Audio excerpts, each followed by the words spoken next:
Hola, un saludo para todos.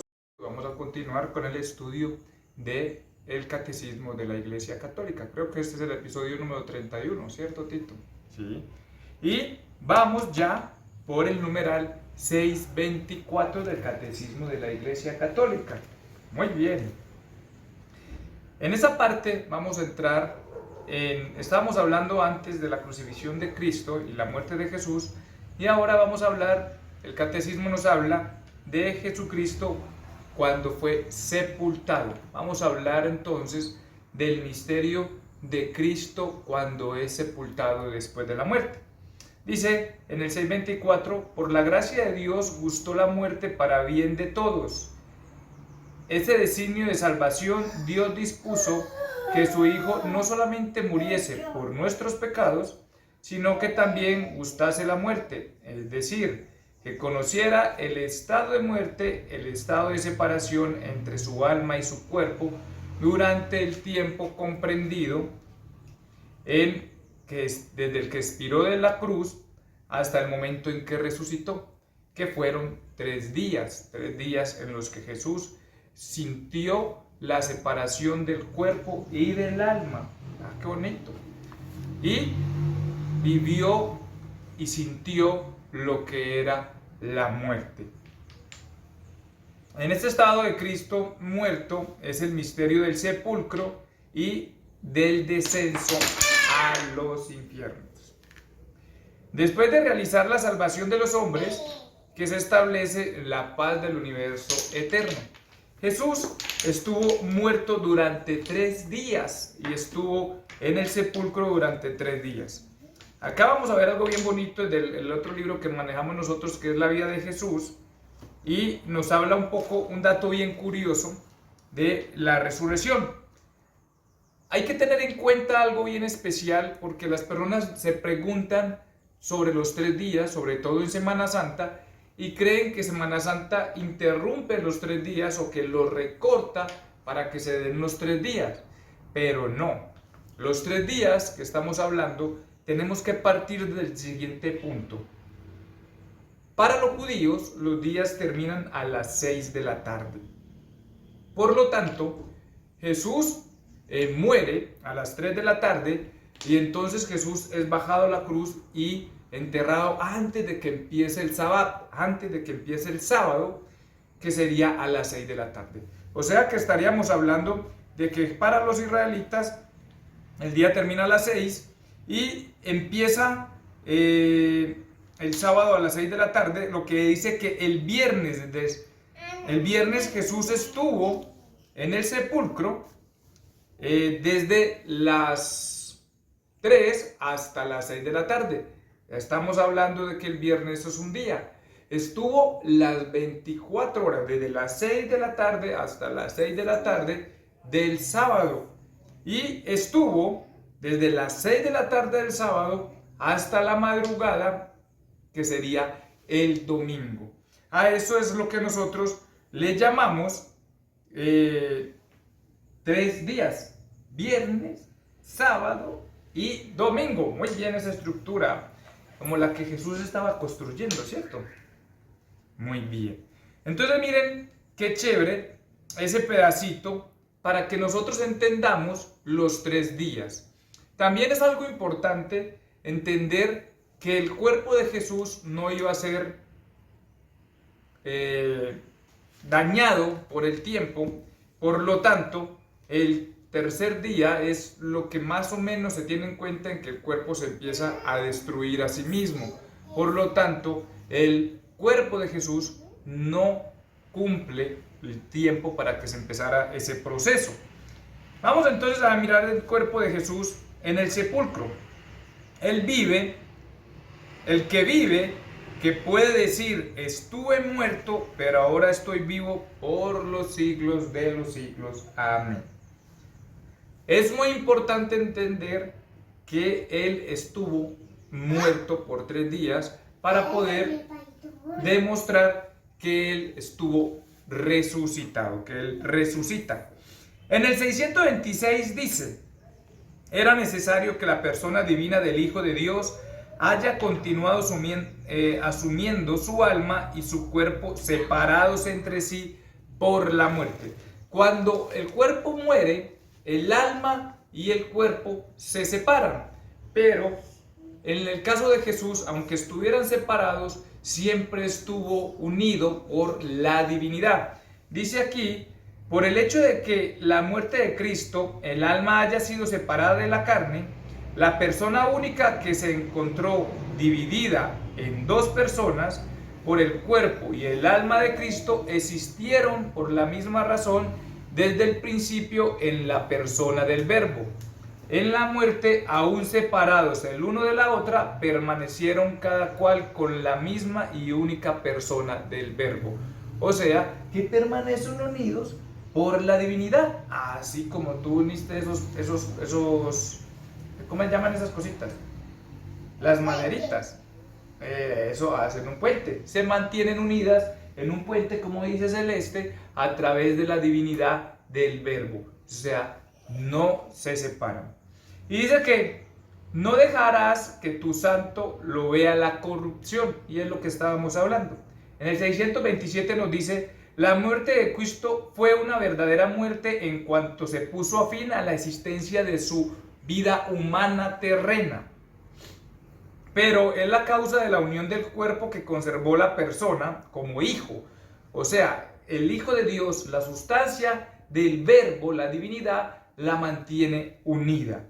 No fue un despojo mortal como los demás, porque la virtud divina preservó la corrupción del cuerpo de Cristo. Mi carne reposará en la esperanza de que no abandonarás mi alma en el infierno, ni permitirás que tu santo experimente la corrupción. O sea, que el cuerpo se destruya. La resurrección de Jesús al tercer día fue la prueba de aquello, porque se suponía que la corrupción se manifestaba a partir del cuarto día y no alcanzó a tener el cuarto día. E incluso tenemos en cuenta que fue 3 días, pero no fueron 3 días completos. Fueron unas horas del viernes, el día completo del sábado, y se puede decir que hasta la madrugada del día domingo, del 6 de la tarde a las 12 del día domingo. O sea, no pudo haber sido mucho tiempo para que el cuerpo se deteriorara. Dice aquí: sepultados con Cristo. Y esta parte es bien bonita porque es una parte simbólica hermosa que tiene que ver con el bautizo. Miren lo importante que significa el sepulcro o la muerte de Cristo, porque el bautizo simboliza esa muerte, ese sepulcro, que es cuando nos sumergen, al sumergirnos en el agua, que normalmente anteriormente se sumergía todo el cuerpo completo, se sumerge como símbolo de muerte, y cuando se sale del agua es el símbolo de la resurrección. Y lo dice el Catecismo de la Iglesia Católica en el numeral 628, que dice: el bautismo, cuyo signo original y pleno de la inmersión, significa eficazmente la bajada del cristiano al sepulcro, muriendo al pecado con Cristo para una nueva vida. Cuando uno lo meten ay, qué chévere, cuando la meten así, cuando lo bautizan y la meten en el agua, ahí simboliza que el ser humano está sumergiéndose al sepulcro. Así, hagamos de cuenta como Celeste, que está aquí, que a uno antes lo acostaban y lo metían al agua. Y cuando lo sacaban del agua, cuando salía del agua, gracias Celeste, cuando salía del agua es el símbolo de una nueva vida, de un cambio, de que estábamos en el sepulcro, en la muerte, y cuando sales del agua es el símbolo de la renovación, de un cambio y de una nueva vida en Cristo Jesús. Es muy bonito la simbología que tiene el bautizo.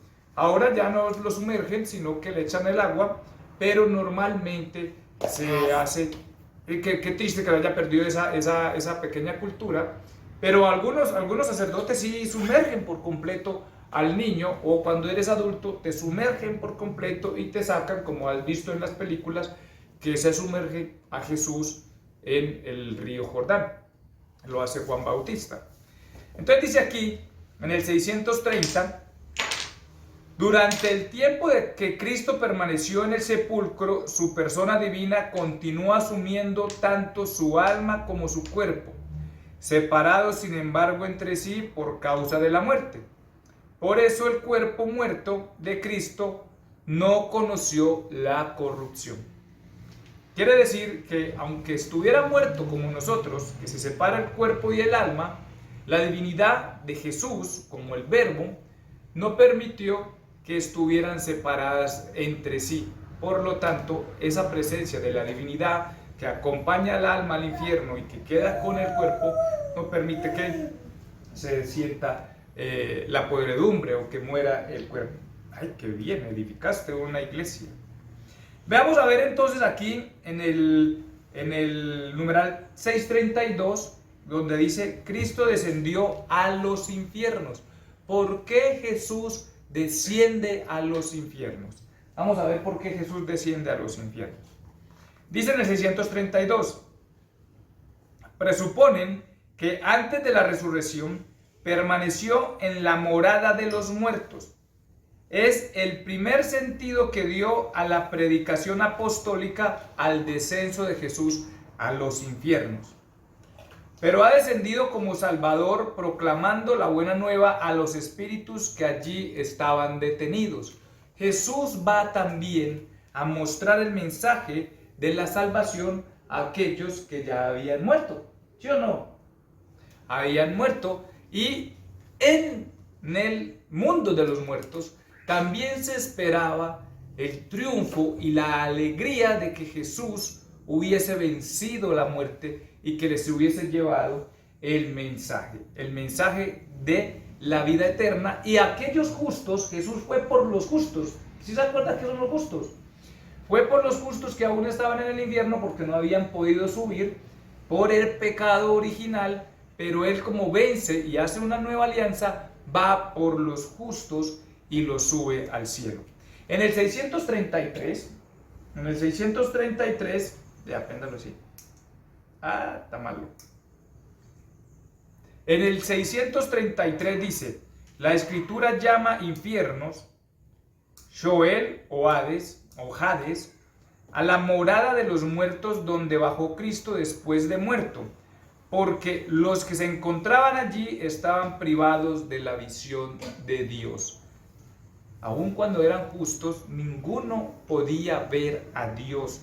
Solo se puede llegar a Dios a través de Jesús, o sea, después de Jesús. Por eso era un efecto de redención muy bonito, donde todos estaban en ese mundo también esperando el triunfo de Cristo. Dice así, son precisamente estas almas santas que esperaban a su liberador en el seno de Abraham, a las que Jesucristo liberó cuando descendió a los infiernos. Jesús no bajó a los infiernos para liberar allí a los condenados, ni para destruir el infierno de la condenación, sino para liberar a los justos que le habían precedido, o sea, los que estaban antes, o sea, Abraham, José, Jacob. Por todos esos grandes santos baja Jesús al mundo de los muertos. Y en el 634 dice lo siguiente, hasta a los muertos ha sido anunciada la buena noticia, la buena nueva. El descenso a los infiernos es el pleno cumplimiento del anuncio del Evangelio de la salvación. Es la última fase de la misión mesiánica de Jesús, fase que está condensada en el tiempo, pero inmensamente amplia en su significado real de la extensión de la ola redentora de todos los hombres, de todos los tiempos y en todos los lugares, porque todos los que se salvan se hacen partícipes de la redención. En el 635 nos sigue explicando el 635. Qué bonita, cuidado, la abuela le regaña. Cristo, por tanto, miren en el 635 para culminar este pedazo tan bonito, y es, Cristo, por tanto, bajó a la profundidad de la muerte para que los muertos oigan la voz del Hijo de Dios, y los que la oigan, vivan. Jesús, el príncipe de la vida, aniquiló mediante la muerte al Señor de la muerte, es decir, al diablo, y libertó a cuantos por temor a la muerte estaban por su propia vida sometidos a esa esclavitud. En adelante, Cristo resucitado tiene las llaves de la muerte y del Hades, o sea, del infierno. Y cita el Apocalipsis 1:18 que dice: y al nombre de Jesús toda rodilla se doble en el cielo, en la tierra y en los abismos, que está en Filipenses 2:10. Hay una cosa bien bonita, y es que Jesús termina su labor mesiánica yendo a llevar la noticia al infierno o al Hades o al mundo de los muertos, porque todo el que escuche su palabra vivirá para siempre. Y como estábamos hablando, baja por los justos, no por los condenados, ni tampoco baja a destruir el infierno. Baja por los justos, porque ellos no habían podido ver a Dios, para llevarlos a la presencia del Padre. Al tercer día resucitó entre los muertos, dice el 638. La resurrección de Jesús es la verdad culminante de nuestra fe en Cristo, creída y vivida por la primera comunidad cristiana como una verdad central, transmitida como fundamental por la tradición y establecida en los documentos del Nuevo Testamento, predicada como parte esencial del misterio pascual al tiempo que la cruz. Tiene una frase bien bonita que dice: Cristo ha resucitado de los muertos, con su muerte ha vencido la muerte, y a los sepultados ha dado la vida. Entonces miren qué bonito entender el sepulcro, la muerte de Cristo, el sepulcro y los 3 días. ¿Qué estaba pasando en esos 3 días? Y cómo esa labor mesiánica también va al mundo de los muertos para rescatarlos y mostrarles a Dios, porque ellos no habían podido ver a Dios. Vamos a dejar hasta ese punto, porque ahí ya seguimos con la resurrección y vamos a continuar formándonos con el catecismo de la Iglesia Católica. Muchas gracias a todos, Dios los bendiga, díganle adiós a todos, hasta luego y se cuidan, que Dios los bendiga. La bendición, échale la bendición. Amén. Muy bien. Hasta luego. Que Dios los bendiga y muchas gracias a Celeste porque nos acompañó hoy en esta teoría. Ella va aprendiendo a enseñar de Jesús, ¿cierto que sí? Muy bien. Chao. Que estén bien. Chao. Dígale Dios.